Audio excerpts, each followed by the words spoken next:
Basic മാത്സിൻ്റെ പുതിയ ക്ലാസ്സിലേക്ക് സ്വാഗതം. ഇന്ന് വൃത്തവുമായി ബന്ധപ്പെട്ട കാര്യമാണ് പഠിക്കുന്നത്. കഴിഞ്ഞ ക്ലാസ്സിൽ നമ്മൾ ത്രികോണം, ചതുർഭുജം അതുപോലുള്ള രൂപങ്ങളുടെ പരപ്പളവ്, ചുറ്റളവ് തുടങ്ങിയവ കണ്ടുപിടിച്ചു. ഇന്ന് വൃത്തത്തിൻ്റെ ആണ് കണ്ടുപിടിക്കുന്നത്. വൃത്തത്തെ സർക്കിൾസ് എന്ന് പറയും ഇംഗ്ലീഷിൽ. ഒരു വൃത്തത്തിനെ പൊതുവായിട്ട് ഒരു കേന്ദ്രം ഉണ്ടാവും. കേന്ദ്രത്തിന് വൃത്തത്തിലേക്കുള്ള ഒരു ബിന്ദുവിലേക്കുള്ള അകലത്തെ ആരം എന്നാണ് പറയുക. ആരത്തെ ഇംഗ്ലീഷിൽ റേഡിയസ് എന്ന് പറയും. ഈ കേന്ദ്രത്തിൽ നിന്ന് വൃത്തത്തിലെ എല്ലാ ബിന്ദുവിലേക്കും ഒരേ അകലമായിരിക്കും. അതാണ് വൃത്തം എന്ന് പറയുന്നത്. വൃത്തത്തിലെ ഏതെങ്കിലും രണ്ട് ബിന്ദുക്കൾ യോജിപ്പിച്ച് വരയ്ക്കുന്ന വരക്ക് ഞാൺ എന്നാണ് പറയുക.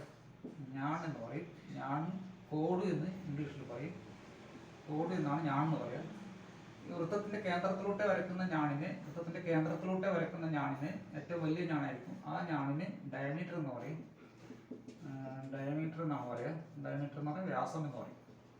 അപ്പോൾ ആരവും വ്യാസവും തമ്മിലുള്ള അംശബന്ധം ആരം ഈസ്റ്റു വ്യാസം എപ്പോഴും 1:2 ആയിരിക്കും. അപ്പോൾ ആരം 5 ആണെങ്കിൽ വ്യാസം മൊത്തം 10 മാറും നടത്തും. അപ്പോൾ ആരവും വ്യാസവും തമ്മിലുള്ള അംശബന്ധം എപ്പോഴും 1:2 ആയിരിക്കും.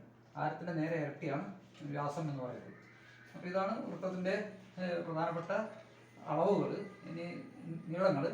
പിന്നെ ചുറ്റളവ് എന്ന് പറയുന്നത് ഈ ഒരു ബിന്ദുവിൽ നിന്ന് സ്റ്റാർട്ട് ചെയ്ത് തിരിച്ച് തിരിച്ച് അവിടെ തന്നെ എത്തുന്ന ആ നീളത്തെ ചുറ്റളവ് എന്ന് പറയും.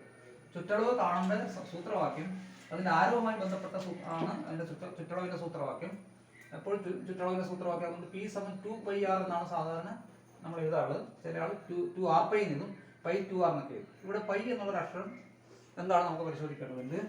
പൈ എന്ന് പറഞ്ഞാൽ ഈ ഒരു വൃത്തത്തിൻ്റെ ചുറ്റളവിനെ അതായത് പെരിമീറ്ററിനെ അതിൻ്റെ വ്യാസം കൊണ്ട് ഡയമീറ്റർ കൊണ്ട് ഹരിച്ചാൽ എപ്പോഴും ഒരു സ്ഥിരസംഖ്യ കിട്ടും. എപ്പോഴും ഏകദേശം 3.14 എന്ന് പറയുന്നത് അതിനടുത്തുള്ള ഒരു സംഖ്യയാണ് കിട്ടുക. ഈ വിലയാണ് 3.14 എന്ന് പറഞ്ഞ വിലയാണ് നമ്മൾ പൈ എന്ന് പറയുന്നത്. ഭിന്നസംഖ്യ രൂപത്തിലാണെങ്കിൽ 22/7 എന്ന് എഴുതും. ദശാംശ സംഖ്യ രൂപത്തിലാണ് 3.14. ഇത് ഏകദേശ വരെയാണ് 3.14. നേരത്തെ നമ്മൾ അഭിന്നയങ്ങൾ പറയുമ്പോൾ അഭിന്നകത്തിൻ്റെ കൂട്ടത്തിൽ പൈ ഉൾപ്പെടുത്തിയിട്ടുണ്ട്. പൈയുടെ വില 3.14. അങ്ങനെ ഒരു കുറച്ച് ദശാംശ സ്ഥാനം വരെ കൃത്യത പാലിക്കും. അതിനുശേഷം കൃത്യതയില്ലാത്ത സംഖ്യയാണ്. അതെന്തുകൊണ്ട് അങ്ങനെ വരുന്നത് വെച്ചാൽ ഈ ചുറ്റളവിനെ വ്യാസം കൊണ്ട് ഹരിച്ചാലാണ് 22/7 കിട്ടുക. ഇനി ചെറിയൊരു വൃത്തം എടുത്തു കഴിഞ്ഞാൽ ഈ വൃത്തത്തിൻ്റെ ചുറ്റളവ് കുറയുന്നു, അതോടൊപ്പം തന്നെ വ്യാസവും കുറയുന്നു. അപ്പോൾ അതിൻ്റെ അംശബന്ധം അതേപോലെ തന്നെ ഈ 22/7 ആയിട്ട് നിലനിൽക്കും. അതായത് ഉദാഹരണത്തിന് ഇത് 11 ആണെങ്കിൽ അടിയിൽ ഇത് 3.5 വരും. അപ്പോൾ ഹരിച്ചു കഴിഞ്ഞാൽ ഈ 3.1 22ന്റെ പകുതിയോട് വരുമ്പോൾ 7ന്റെ പകുതിയായിട്ട് വരും. അപ്പോൾ ഹരിച്ചു കഴിഞ്ഞാൽ ഉത്തരം 3.14 അവിടെ നിലനിൽക്കും. ഇനി കുറേ വലിയ വൃത്തം എടുക്കുന്നുണ്ടെങ്കിൽ അതിൻ്റെ ചുറ്റളവ് 44 ആണെങ്കിൽ അതിൻ്റെ വ്യാസം 7ന്റെ നേരെ ഇരട്ടി 14 മാറും. ഹരിച്ചു കഴിഞ്ഞാൽ ഉത്തരം 3.14 കിട്ടും. അപ്പോൾ ചെറിയ വേരിയേഷൻ കാണാൻ വേണ്ടി കഴിയും. ആ ചെറിയ വേരിയേഷൻ ഉള്ളതുകൊണ്ടാണ് ഈ പൈനെ ഒരു അഭിനയ സംഖ്യയായിട്ട് നമ്മൾ പറയുന്നത്. എന്നാൽ പൈ എന്ന് പറഞ്ഞാൽ ചുറ്റളവിനെ വ്യാസം കൊണ്ട് ഹരിച്ചാൽ കിട്ടുന്ന സംഖ്യയാണ് പൈ എന്ന് പറയുന്നത്. ഈ പൈയെ ഉപയോഗിച്ചിട്ടാണ് നമ്മൾ ചുറ്റളവിൻ്റെ സൂത്രവാക്യം എഴുതുന്നത്. അപ്പോൾ P ഈ ഡി ഇങ്ങോട്ട് കൊണ്ടുവന്നാൽ പൈ ഇൻറ്റു ഡി എന്ന് എഴുതാം. ഈ ഡി എന്ന് പറഞ്ഞാൽ ആരത്തിൻ്റെ 2 മടങ്ങാണ്. ഇപ്പോൾ 2r എന്ന് എഴുതാം. അപ്പോൾ പൈ ഇൻറ്റു 2r-നെയാണ് 2πr എന്ന് നമ്മൾ മാറ്റി എഴുതുന്നത്. അതുകൊണ്ടാണ് ചുറ്റളവിൻ്റെ സൂത്രവാക്യം പൈ 2πr ആയിട്ട് മാറിയത്. അപ്പോൾ ഒരു വൃത്തത്തിൻ്റെ ചുറ്റളവ് കാണാനുള്ള സൂത്രവാക്യം, പെരിമീറ്റർ കാണാനുള്ള സൂത്രവാക്യം 2πr ആണ്. ഇനി ഇതിൻ്റെ പരപ്പളവ് കാണാനുള്ള സൂത്രവാക്യം A=πr² ആണ്. πr² എങ്ങനെയാണ് വരുന്നത് എന്ന് ഞാൻ ചുരുക്കി പറയാം. ഇപ്പോൾ ഒരു വൃത്തത്തെ ചെറിയ ത്രികോണങ്ങളാക്കിയിട്ട് നമുക്ക് ഡിവൈഡ് ചെയ്യാൻ പറ്റും. ചെറിയ ത്രികോണങ്ങളാക്കി ഡിവൈഡ് ചെയ്ത് ഇങ്ങനെ ഈ വൃത്തം മുഴുവൻ ഇങ്ങനെ ഡിവൈഡ് ചെയ്തു. അത് ഇവിടുന്ന് ഇവിടത്തേക്ക് A എന്നാണ് ലെന്ത് കയറ്റുക, ഇവിടത്തേക്ക് B ആണ്, അങ്ങനെ C ആണ്, അങ്ങനെ അവസാനം ആകുമ്പോഴേക്ക് ഇവിടെ Z വരെ ഉണ്ട് എഴുതാം.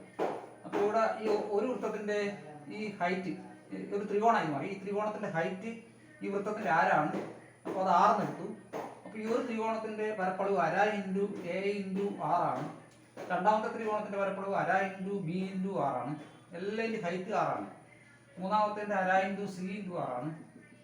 അങ്ങനെ കൂട്ടി ലാസ്റ്റ് 1/2 × Z × R വരെ വരും. ഇപ്പോൾ എല്ലാ ത്രികോണത്തിൻ്റെയും പരപ്പളവ് കൂട്ടിയാൽ ഈ വൃത്തത്തിൻ്റെ പരപ്പളവ് കിട്ടും. അപ്പോൾ ഇവിടെ നമുക്ക് അര കോമൺ ആണ്, 6 കോമൺ ആണ്. പിന്നെ കോമൺ അല്ലാത്തത് A plus B plus C plus എല്ലാത്തിൻ്റെ അകത്തും അര 6 എല്ലാത്തിൻ്റെ അകത്തും കോമൺ ആയതുകൊണ്ട് അങ്ങനെ ലാസ്റ്റ് Z വരെ വരും. അപ്പോൾ 1/2 × R × A plus B plus C plus L എന്ന് പറയുന്നത് ചുറ്റളവാണ് വൃത്തത്തിന്റെ. ആ ചുറ്റളവിന് പകരം നമുക്ക് നേരിട്ട് 2πr എന്ന് കൊടുക്കാം. അപ്പോൾ 2πr കൊടുത്തു കഴിഞ്ഞാൽ ഈ രണ്ടും ക്യാൻസൽ ആയിട്ട് πr × r = πr² എന്ന് കിട്ടും. അങ്ങനെയാണ് വൃത്തത്തിന്റെ പരപ്പളവ് πr² എന്നുള്ള സൂത്രവാക്യത്തിലേക്ക് മാറുന്നത്. അപ്പോൾ തൽക്കാലം നമ്മൾ ഒരു പരീക്ഷണം നടത്തിയിട്ടാണ് ഈ സൂത്രവാക്യം പറയുന്നത്. അത് ഉയർന്ന ക്ലാസ്സുകളിൽ കാൽക്കുലസ് എന്ന് പറയുന്ന ഗണിതശാസ്ത്ര ശാഖയിലൊക്കെ മറ്റ് മാർഗങ്ങൾ ഉപയോഗിച്ച് വൃത്തത്തിന്റെ പരപ്പളവ് πr² എന്ന രൂപത്തിൽ നമുക്ക് കണ്ടുപിടിക്കാൻ വേണ്ടി കഴിയും. അപ്പോൾ വൃത്തത്തിന്റെ പ്രധാനപ്പെട്ട രണ്ടളവുകൾ, ഒന്ന് അതിന്റെ ചുറ്റളവ്, മറ്റേത് അതിന്റെ പരപ്പളവ്. അപ്പോൾ ഒരു വൃത്തത്തിന്റെ ആരം, ഉദാഹരണത്തിന് വൃത്തത്തിന്റെ ആരം 5 സെന്റിമീറ്റർ ആണെങ്കിൽ അതിന്റെ ചുറ്റളവ് p 2 × π × 5 = 10π. ഇത് വേണമെങ്കിൽ കൃത്യമായിട്ട് പറഞ്ഞാൽ 10 × 3.14 31.4 സെന്റിമീറ്റർ എന്ന് പറയാം. വൃത്തത്തിന്റെ പരപ്പളവാണെങ്കിൽ 2 × π × 5² 5² 25 225 50π 50 × 3.14. ഇത് ഗുണിച്ചു കഴിഞ്ഞാൽ 0 4 20 5 2 7 13 15 150.00 157.00 അത് 157. ഇപ്പോൾ വൃത്തത്തിന്റെ പരപ്പളവും ചുറ്റളവും കാണാൻ വേണ്ടി ഈ രണ്ട് സൂത്രവാക്യത്തിനകത്ത് π വരുന്നുണ്ട്. ചുറ്റളവ് 2πr ആണ്, പരപ്പളവ് πr² ആണ്. ഇതിന്റെ മറ്റൊരു കാര്യമാണ് ഇതിന്റെ വൃത്താംശത്തിന്റെ നീളം. ഇത് ഈ ഇത്രയും ഭാഗത്തെ വൃത്താംശം എന്ന് പറയും. ഈ ഭാഗത്തെ വൃത്താംശം എന്നാ പറയാം.